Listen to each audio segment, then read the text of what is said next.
Hello everybody, welcome back to the channel. It is me, Jordan Young, and this is another Certified Hood Classic. Today we're going to be catching up on a few sneaker news stories, including some rumors out there that the stock for some of this year's biggest Jordan releases is going to be low. Also got some updates with the banned ones, as well as some cheeky looks at some fruity, kind of out there colorways of some interesting sneakers by people like Action Bronson, as well as J-Tips. And let's start things off by talking about a sneaker that has been getting a lot of attention, and I feel like it probably wouldn't have gotten this much attention had it not been made so limited. We're talking about the Jordan 1 Breds, the 85s, the bands. When this sneaker was first announced and when the early rumors were whipping around, no one really seemed to be too hyped up about this release. Like, don't get me wrong, a lot of people have been waiting for this sneaker for the last 9 years with some fervent anticipation, despite there being a couple of spin-offs that have more or less bricked. I'm thinking about the patent Breds as well as the satin Breds in recent times. But that aside, there's still definitely been some people that have been looking forward to this release, but it's definitely gotten hyped up. And the big reason why is because there's apparently only going to be something like 10,000 pairs. Now, this has been a subject of debate among people out there because this is obviously a signature Jordan brand product. This is one of the most iconic Jordans of all time. And right when it seems like Nike are in a position to be able to grab us by the short and curlies and tug us around, taking our money, bolstering their sales and profits, they've decided to go and gatekeep these and make them incredibly limited. And we all know how this tends to play out. There's 10,000 units made available, but by the time retailers get them, they're going to be backdooring a whole bunch of pairs to resellers, meaning the net number of units that are actually available, well, who knows, but it's far less than 10K anyway. And so the debate is, are Nike doing the right thing here by making these limited? On the one side, you've got to say, yeah, this is a good move from Nike, because at the moment they're trying to drive up the appeal of their brands, and their appeal washes away when their signature product is sitting on shelves going on sale. And so what they're trying to do is drive up this hype and drive up this demand and bring on these big resale prices so that these Jordan models can once again be looked at in this coveted light. For the people out there that are maybe mad that this sneaker isn't going to be that easy to cop, bear in mind currently that if you really wanted to get your hands on a pair of Bred ones, you can go on to the resale market. You can go on to eBay. You can find a used pair of Breds from 2016 for a pretty cheap price, I would have thought. And if you want to get something that's pretty similar looking, you could go for the patents or the satins or something like that. So I think from a strategic standpoint, I totally get why Nike would want to make these limited with only 23 stores or whatever receiving them. I do think it sucks, broadly speaking, that it's going to be made harder, but don't forget the hype, the excitement, the limited availability does drive the interest, and it does drive the excitement. And that's kind of what we're into sneakers for, partly, I guess. Right, so next up, we've got a tweet from a guy called Mr. Unloved Ones, or Aviator, over on Twitter. If you guys know who Mr. Unloved Ones is, you'll know he's a bit of an authoritative figure in the sneaker community for having some pretty solid information when it comes to early sneakers, sneaker release info, numbers, that type of stuff. And so he tweeted the following, posted a picture of some big time retros that a lot of us are looking forward to coming out this year, alongside this caption here: the majority of these will not have stock, we are accustomed. Y'all heard the scale back. I thought it wasn't going to affect Jordan brand until like midway through the year, but here we are, so prepare accordingly. So it's not a particularly well lettered tweet, if I was to be a little bit critical. But that aside, I think what he's saying here is that these sneakers pictured aren't going to be big GRs. At least in the specific case of the Breds, which are pictured here, we know that to be the case. I mean, 10,000 pairs is hella limited. Y'all heard the scale back. I'm not sure if this is referring to Nike scaling back the retail allocations to their wholesale and retail partners. I'm not sure if that is what the scale back is referencing, or if maybe Nike or Jordan brand in general are scaling back production in order to just drive up demand. And so if we're taking the tweets at face value, maybe shoes like the Aqua 8s or the Steel 10s or the White Cement 4s weren't or aren't going to be the easy cops that a lot of us were maybe thinking they were going to be, going off how easy certain retros have been to cop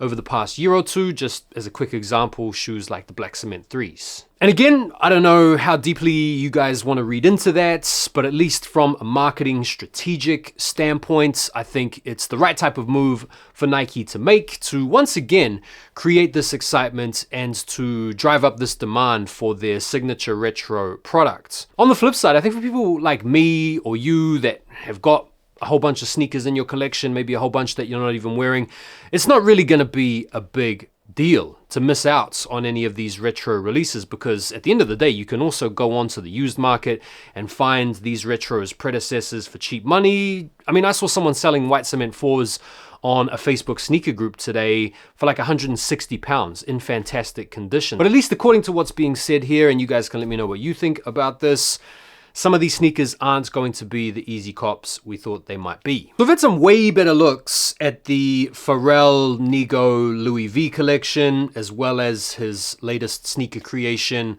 with LV, the soft butters. Got some videos, got some images here to look at. And yeah, look, I'm not gonna lie to you guys, man. Some of these colorways I like on account of the colorway, but some of these I'm not really feeling. I can't really look past the bulked up, heavy duty Fat Farm / Cortez connection. I do know that they have a little bit of the board flip DNA in them, and ice cream, soft butters. I know that these are sort of in the vocabulary of Pharrell's own design language, but yeah, I'm not really feeling them that much personally. I don't know if these are a home run. Now, don't get me wrong. I know there's going to be a lot of LV fashion MFs and a lot of Pharrell stands that are going to be loving these. But generally speaking, just the whole aesthetic to me, it's just too close to the Cortez, man. And I know what it is. I think it's actually the fact that you have this somewhat serrated sole. You know how you've got the jagged outsole?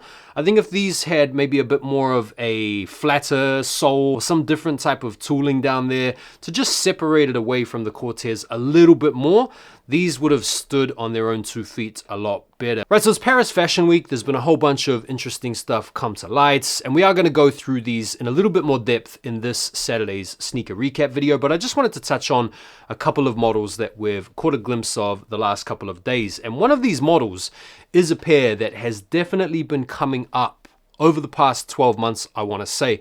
And it's from Puma, who have been making some waves and some inroads and been gaining in sneaker clout capital. And a lot of it is thanks to not just their speed cap model, but this model here, the Mostro, which is starting to take on some slightly new guises. And I think that this sneaker here is going to be one that's going to continue to pop off in 2025. I'm not ashamed to say that I have had some Mostros in the past, and as just a casual slip-on shoe that you can get away with wearing barefooted, bro, I'm not mad at the Mostros. And in fact, I actually kind of like that Puma are coming up and making some waves right now. What are you guys thinking about the Mostro wave? Are you into it or not? You can let me know. We've had a new look, or a first look, at J-Tip's next Saucony project, and this is on the Grid Jazz 9. Some of you guys out there, I'm sure, if you're into J-Tip's collabs, you'll probably know the connection. It's based loosely, I think, on a couple of new era fitted cap collaborations that he's done in the past, which borrow a bit from the Disney or Mickey Mouse hats, something like that. It's a very playful color that he's decided to adopt, right in line with his own flavor. This particular colorway here, for some of you, will probably look like some kind of a kid's shoe or something that you would buy your 3-year-old kid. No doubt, but that's kind of his whole thing. Bright, vibrant, playful, out there colorways that are gonna arrest some attention. I like the model. I think it's a good looking sneaker. So we've also seen Action Bronson's 990 V6, which are the Amazonia. And a little bit like the J-Tips, these are out there, these are bright, these are vibrant. Action Bronson with New Balance, a little bit like J-Tips with Saucony, can do no wrong at the moment in a lot of people's eyes. And it's this kind of refreshing take, this updated, current take on sneakers that people like Nike seem to be missing at the moment, in my opinion. I'm seeing a lot of people get way more excited about the J-Tip stuff, as well as the Baklava or the Action Bronson stuff, than I'm seeing with, say, the Amamanier Jordan 3 stuff, or the regular old Nike collab with whoever. I think adding together these elements of color, as well as putting them on a shoe that's comfortable to wear and practical to wear is right where the sneaker culture is currently, at least in terms of trends. Right, so this is a Pharrell sneaker creation, a collaboration with Adidas that a lot of people are talking about, a lot of people are getting excited about. These are pretty crazy, they're pretty wild, they're pretty out there, man. These are called the Jellyfish, and it's a bit of a fusion type sneaker. It kind of looks a little bit like one of these 2000 running shoes with this mesh upper. It's got a really chunky outsole and thick padded ankle collar. But the feature that's got most people talking is this crazy integrated jellyfish type structure and mesh booty units on the upper. They just look a little bit wild and they look a little bit out there. This colorway is really clean, and I'm going to be talking a little bit more about these this weekend. So Ye has shared some new colorways of his SL01, which now has a nickname according to him as well. The Yeezy Slides. All right. And yeah, there's some different colorways going on here. Very traditional, I want to say, monochromatic, Yeezy-esque palettes, circa 2016. Grays, the blacks, the sort of moon rocks or whatever. Again, the reception that I'm seeing to these is so mixed. There are so many people out there trashing these, calling these Yeemoos or sheen-ass Yeezys, really cheap looking.